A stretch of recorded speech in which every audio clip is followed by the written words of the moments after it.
अपनी बेटी निरुपमा की डेथ के बाद करनसन भाई पटेल ने उसी के घर पे बुलाए जाने वाले नाम निरमा से निरमा वॉशिंग पाउडर बनाने की शुरुआत करी।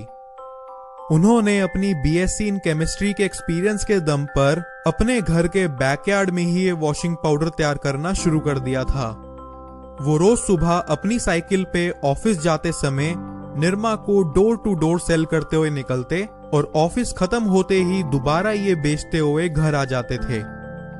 करनसन भाई ने 3 साल इसे ऐसे ही बेचा और इन 3 सालों में उन्हें काफी टाइम मिल गया अपना कंज्यूमर बेस बनाने का और साथ ही साथ खुद को और अपने प्रोडक्ट को इम्प्रूव करते चले जाने का। 1969 में जहां एक तरफ हिंदुस्तान यूनिलीवर का सर्फ 13 रुपए में बिक रहा था, वहीं वो निरमा को सिर्फ 3.5 रुपए में बेचकर मिडिल क्लास लोगों को खुश कर रहे थे। फिर 1972 में उन्होंने अपनी जॉब छोड़कर अहमदाबाद के एक छोटे से इलाके में दुकान खोल ली और यहीं से उनके प्रोडक्ट ने लोकल लोगों के बीच तेजी पकड़नी शुरू कर दी। जैसे जैसे उनका काम बढ़ता चला गया, वो सेल्समैन और वर्कर्स को हायर करते चले गए और इसी तरह कुछ सालों के अंदर अंदर निरमा ने गुजरात में अपनी पकड़ बना ली।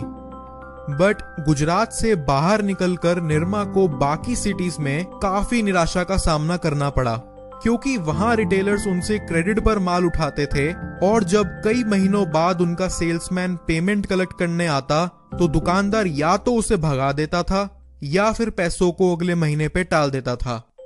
उस समय मार्केट में बड़े बड़े मल्टीनेशनल ब्रांड्स के बीच निरमा सरवाइव भी नहीं कर पा रही थी और धीरे धीरे उसका सेल्स ग्राफ भी गिरने लगा था।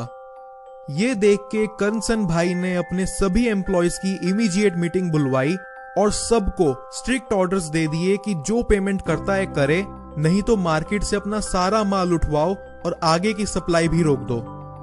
रातों रात मार्केट से निरमा गायब हो जाने के बाद सभी रिटेलर्स और कॉम्पिटिटर्स को थोड़ा झटका लगा, बट करनसन भाई के दिमाग में एक अलग ही गेम चल रही थी।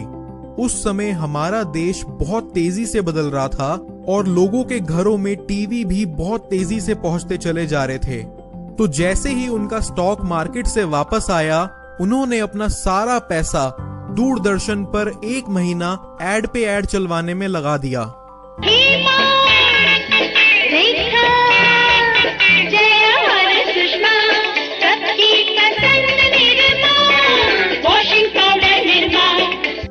इस एड ने मार्केट में इतना बड़ा इम्पैक्ट छोड़ा कि अब हर किसी को बस निरमा ही चाहिए था।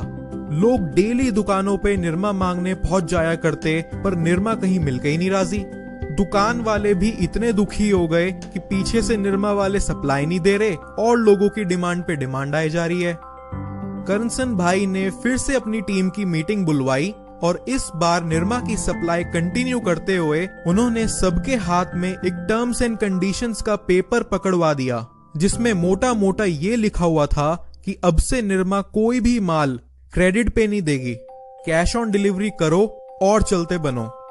इस एक डिसीजन ने रातों रात उनके ब्रांड की इमेज बदल दी और उन्हें उस वक्त के टॉप बिजनेस प्लेयर्स की लाइन में जोड़ दिया और आज निरमा 15,000 एम्प्लॉइज तक को जॉब प्रोवाइड करती है